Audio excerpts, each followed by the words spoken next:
Today we have a crazy malicious compliance story that took place all over not wanting to do 6 minutes of work. We'll get into that in a bit, but first, you might as well let me finish it myself. I used to work on the loading dock of a fruit packing plant. The plant would get orders of a certain amount of heavy boxes of kinds and sizes of fruit, usually apples, and we would use forklifts to bring our palletfuls of boxes from cold storage, reload those boxes by hand on a different pallets to fit the order, and then load the order into semi-trucks to be shipped. The apples were clean-ish, but the boxes and pallets were not. So it was dusty, physical labor for sometimes more than 8 hours a day, but we all pulled our weight. One coworker was not always that bright, but had somehow convinced himself that he was smarter than the rest of us. Think of constant assistant to the regional manager vibes, but without the funny. We were in the middle of loading an order, and it happened to fall to him to do most of the hand stacking, as it sometimes does, while the rest of us were finishing other necessary jobs. The previous order, I had done most of the hand stacking, which was fine,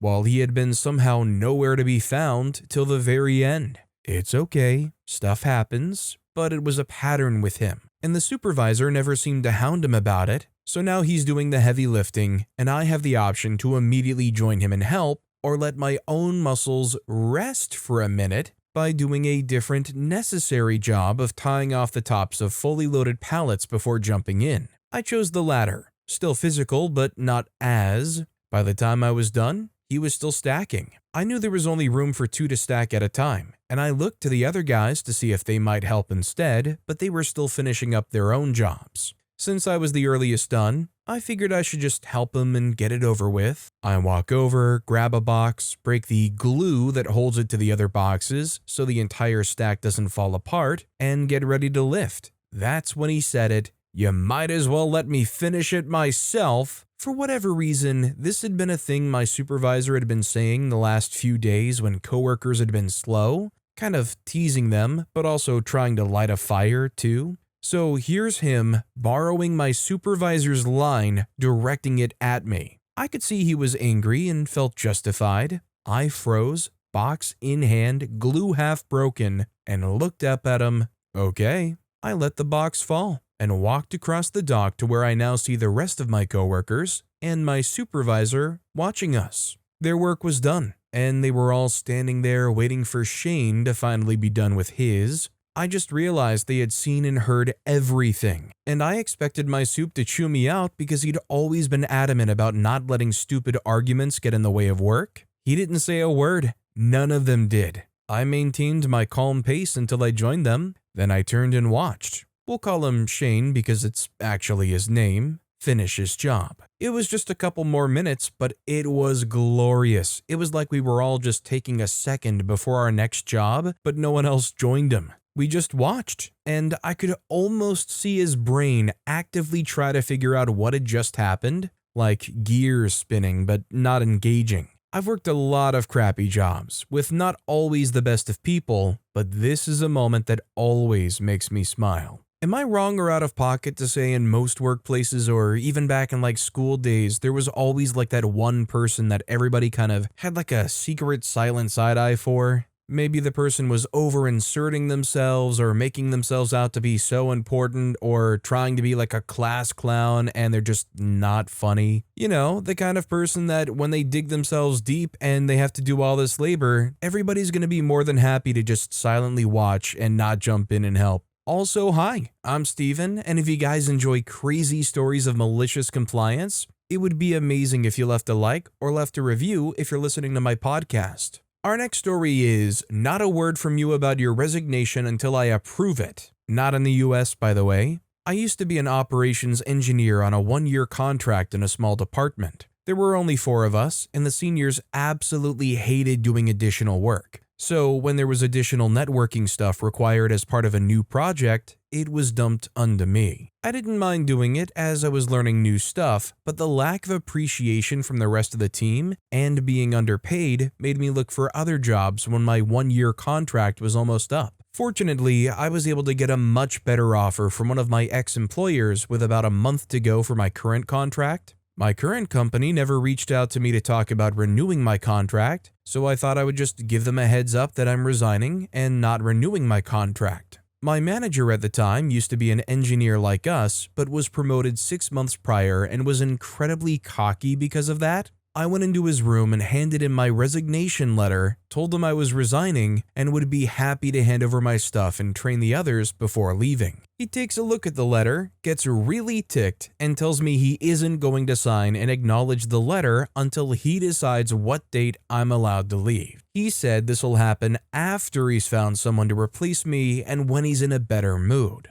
essentially trying to hold me hostage. But my contract only has 1 month. Before I could say 2 words, he says, "No more talking. Did you not hear me say I won't approve it until I'm happy? I don't want to hear a word about this from you until I'm ready." Note, this was very long ago where resignations via email weren't as common. I thought about explaining to him when he had calmed down, but decided, freak it. If that's what he wants, then I'll comply. So I continued working for the rest of the month, with absolutely no handover done until the last day. On the last day of my contract, I head into his room and hand him my laptop, badge, etc. They said, "What's this?" I reply, "My stuff. Today's my last day." They said, "Stop freaking joking around. I told you that I haven't acknowledged your resignation letter yet." Which, by the way, I've just decided your last day will be 2 months from now because we need to look for a replacement, train him up, and get a proper handover before you can leave. So keep your stuff and get back to work. He gives me this incredibly cocky look like he got me.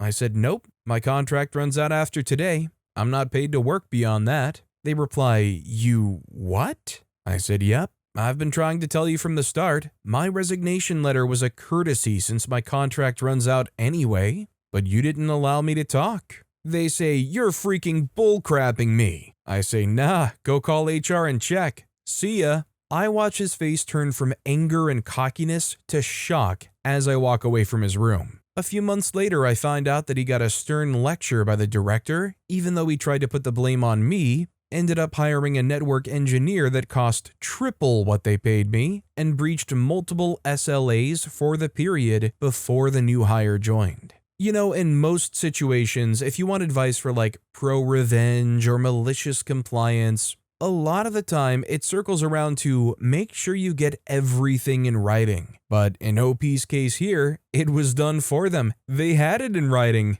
Coolest Cat commented, "Contracts, there's some wild stuff in them. My brother works contracts. Solid boilerplate ironclad on stone," after getting caught with his pants down a few times. His last contract had an additional work past the finish date. Every week passed was a month's pay. Those last 3 weeks he was pushed into working, paid quite nicely. The director also got a spanking when payroll finalized his offboarding. Bumblebee Direct commented, "LOL, reminds me of that viral screenshot of the texts with a director who didn't realize his employee was a contractor, tried to change his working hours, then threatened to fire him, and the guy was just like, 'You can do that, but you'll still have to pay me till the end of the month.' You guys should really read those contracts you have us sign. Some pretty crazy stuff in there." Our next story is, if you want more money, leave. A few years ago, I started a new position. The manager encouraged me to get my licensure and they would promote you to assistant manager, but had proven myself over the years and had earned the title assistant to the manager and had the office running smoothly. Here's the thing, licensure requires a bachelor's degree. So I went back to the online community college to finish my associate's degree, then online college to obtain my bachelor's degree.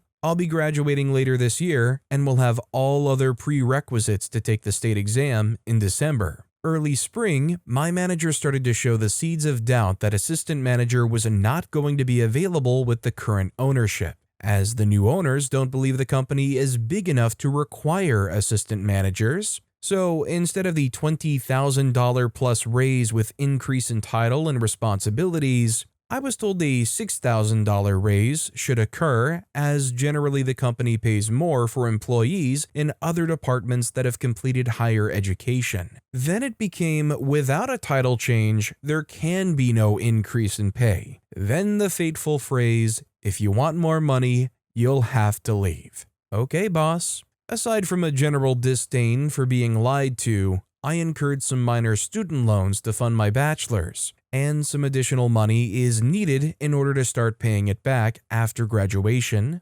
I gave my resume to a colleague in the field and asked them to keep me in mind if they hear of any openings, expecting to hear something late this year or early next. However, in early June, just a couple of weeks after reaching out to my colleague, I'm getting interviews for a new job that I never applied to. A couple weeks after that, I accepted a job offer that was more than the $6,000 raise. I actually got to see a shocked Pikachu face in person when I told the manager I was leaving. They never saw it coming. I was gracious with a longer than industry standard leave notice. Although the new job is a bit more of a commute, I am much happier in the new company. I've heard through the grapevine my replacement is still struggling with even the basics of my old job. You know, some say malicious compliance, some say the right thing to do. They revealed to OP that there was limited growth potential in a field that OP wanted to keep growing in. I would say you almost have to go out and try to find a better job somewhere. Thuban commented, "As a middle manager, the one thing I can never get the C-suite people to understand is retention is cheaper than hiring and training.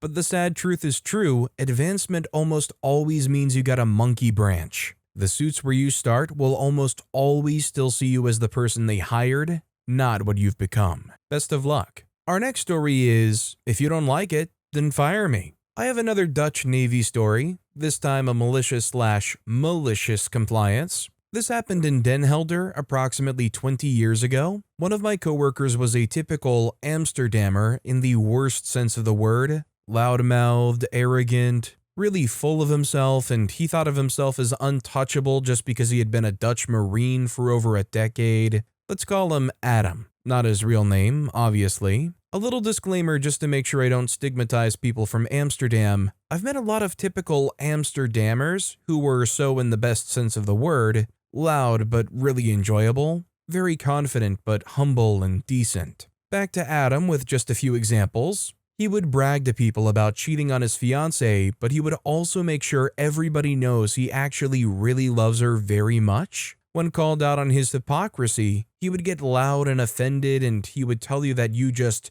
don't understand and to shut the freak up. In a heavy Amsterdam accent, he would argue about new policies and critique everything, but never in a constructive way. It would always be as offensive as possible. He would argue with our chief, a sergeant, and the head of transport, an adjutant, and he would always be loud and deviant and would tell them that he was stationed there longer, so they should back off and respect him. This always ended undivided because nothing was actually said or done that would warrant any form of punishment or reprimand. It would annoy the heck out of the higher-ups, though. He would operate heavy equipment dangerously. Adam would drive forklifts in a dangerous way, steering too aggressively so the vehicle would behave unstable. Luckily for everyone, those machines were very heavy and stable, but even so, Adam once drove on the highway with an empty coach because he had to pick up a group of people. He put the vehicle on cruise control, got out of his chair, stood next to the steering wheel holding it with one hand, and used his phone to video himself doing just that.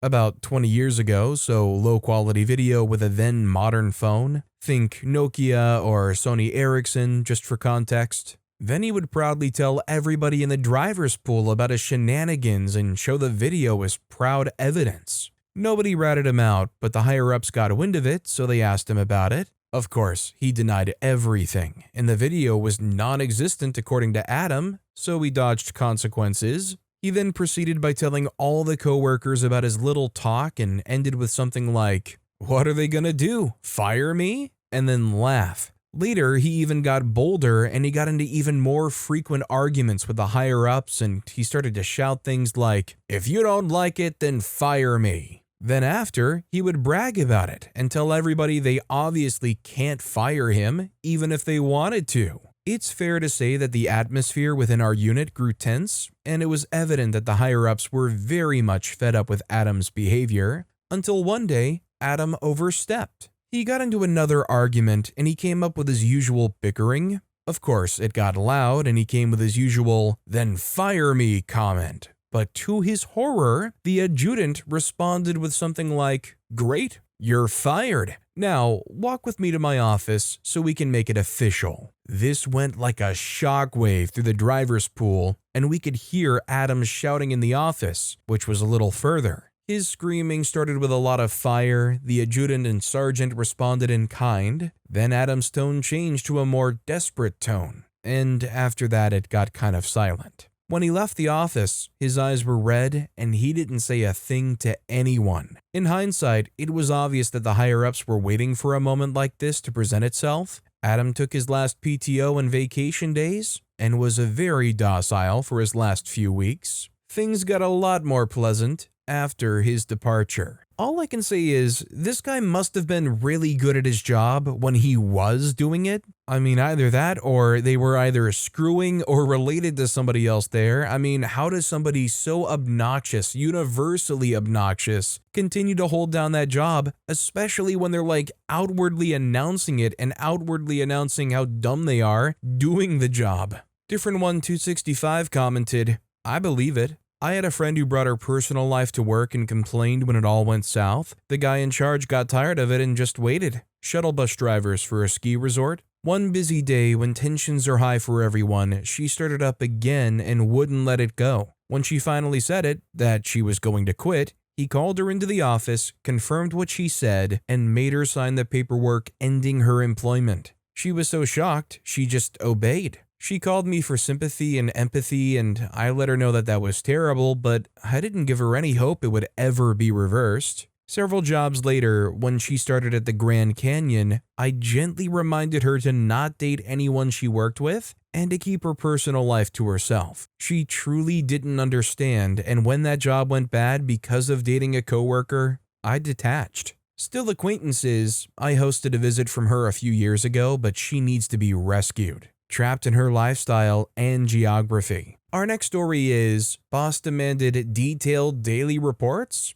Sure, enjoy your 87-page novel. I worked in IT in a mid-sized company. My job involves a lot of small but critical tasks, most of which are invisible when everything's running smoothly. Our new manager came in and decided we were not doing enough. His brilliant idea? From now on, I want a detailed daily report from everyone. Every single task you did, no matter how small. Okay, sure. You want detailed? You got it. I spent the next week tracking everything. 8:02 a.m., logged into the system. 8:04 a.m., responded to ticket number 4829, password reset. 8:07 a.m., adjusted printer queue on floor 3. All the way through every mouse click, every reboot, every quick fix nobody usually writes down. By Friday, my daily report was 87 pages long. Times New Roman, size 11, single-spaced. I attached it as a PDF and CC'd everyone he had put on the distribution list. Monday morning, he storms into my office saying, "What the heck is this?" I replied, "My detailed daily report, per your request. Did you want more screenshots?" Funny thing, later that day, a new policy email went out. Starting immediately, weekly summaries are sufficient. Bullet points encouraged. Guess we're not doing enough anymore. While I feel like in most workplaces, if you need to have a daily report, you're already not managing the job or doing the job well enough. Regardless, it's weird how they kind of beat around the bush here. I know that the manager would know that OP was being intentionally malicious and whatnot, but why storm in there and be like, "What is this?" and then afterwards send out a memo that says bullet points encouraged rather than just tell OP to their face, cut all the crap out and just keep doing the daily reports in a normal way. That P46A commented, "You missed a golden opportunity to log the activity of logging each task.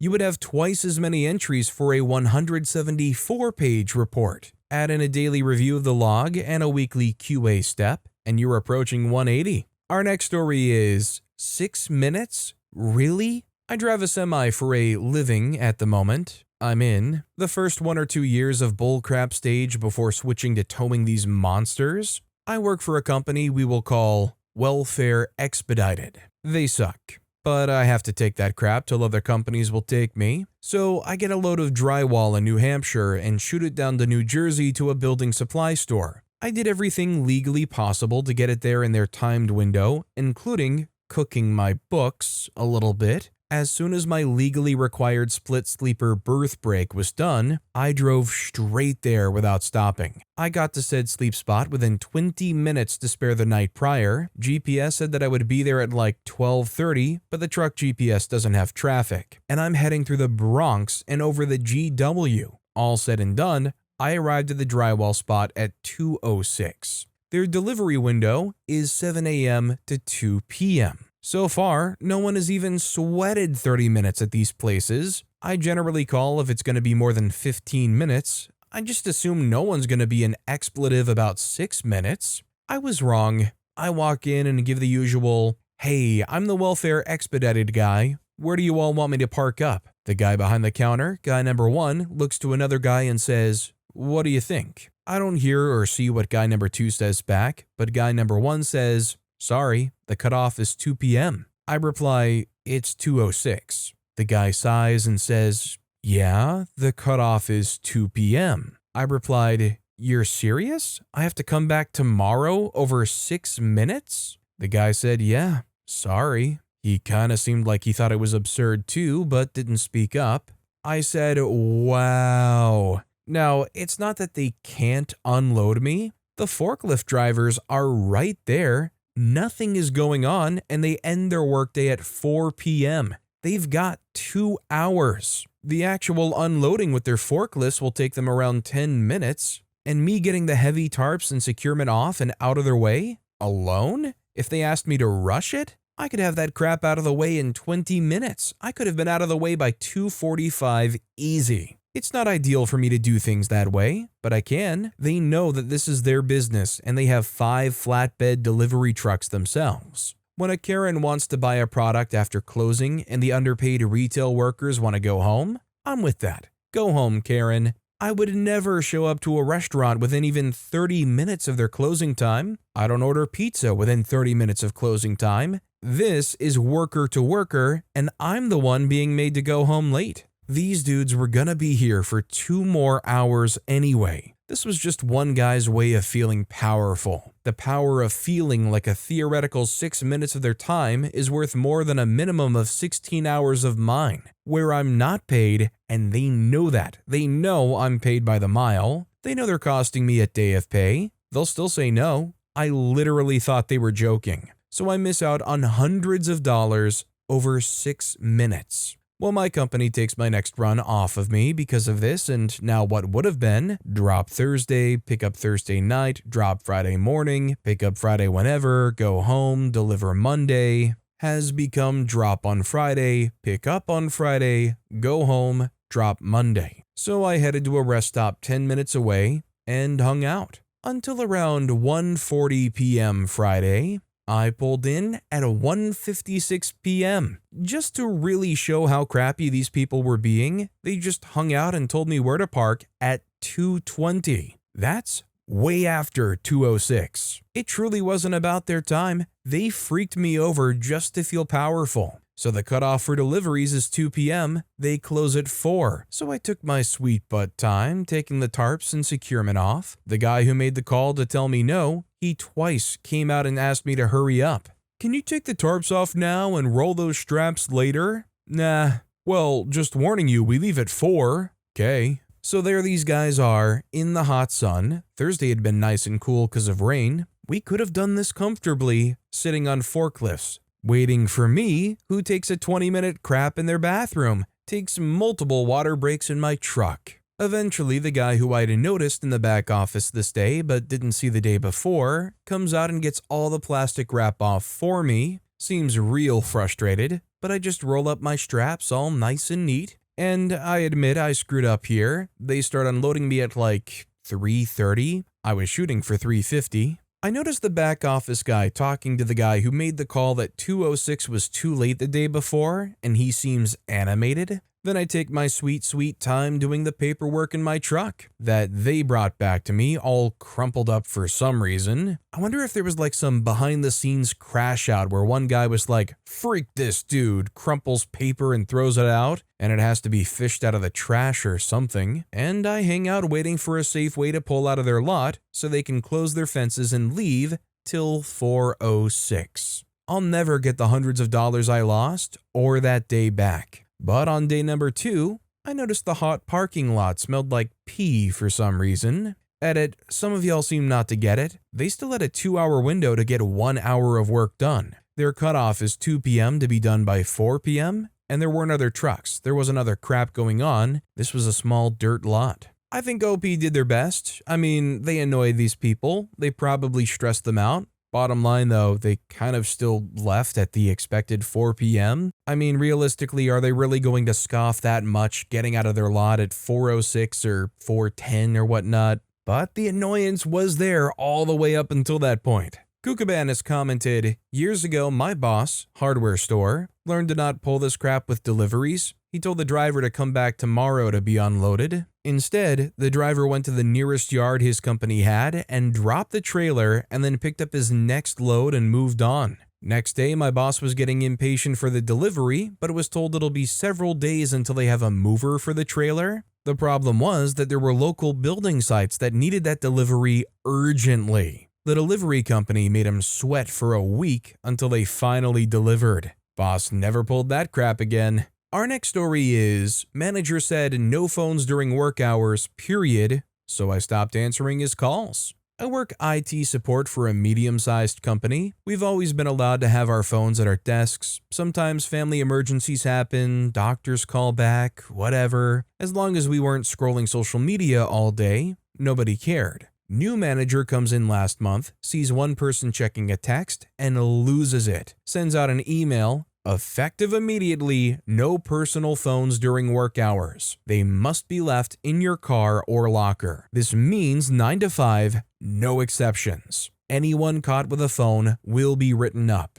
Okay, sure, boss. The thing is, our manager works from home 3 days a week, and when server issues pop up after hours or on weekends, guess how he contacts us? That's right, our personal phones. We don't have company phones. Friday afternoon, 4:45 p.m., major server issue. I see it. I could fix it in 10 minutes, but my phone is in my car as per policy. I calmly finish my work at 5 o'clock and walk out. By the time I get to my car and check my phone at 5:15, I have 17 missed calls and a string of increasingly panicked texts from my manager. The server's been down for 30 minutes. Multiple departments can't do anything. I call him back. Hey, just got to my car and saw your calls. What's up? He's furious, malding and seething, asking why I didn't answer. I remind him about the no phones policy. He says that's different. This was an emergency. I point out his email said, no exceptions, and I was just following policy to avoid a write-up.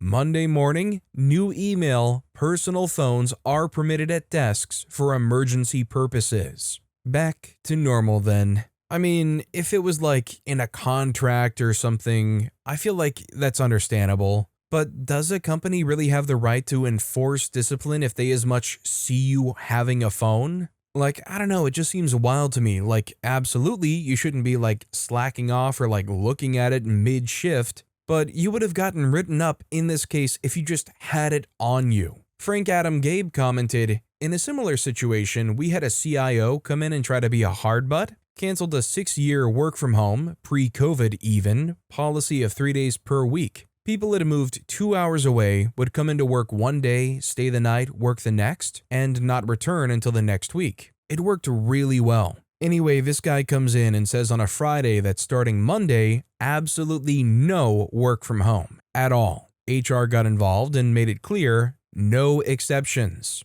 So what happens when our servers, database, data processes freak up for our public-facing agency that requires 24/7 uptime? No one answers. We had started leaving our laptops at work because if we can't work from home during business hours, we definitely weren't going to do it for emergencies and be perpetually on call. No one is available. Once a guy answered that lived 2 hours away. He told them that he would need to be paid overtime for the entire travel time, and the CIO agreed. He drove in, reset a server, and then went home. Took maybe 15 to 30 minutes. I personally don't feel it's worth it, but the guy did get 1.5 pay for driving, basically. The CIO never did change that policy, and in the years since I left, something like 60% of the agency has turned over, people crying in the hallways, even when I was there, and they had to fire all the top brass, including the CIO, to try to right the ship, and it didn't work. Last I heard, they hired a morale booster position that does freak all.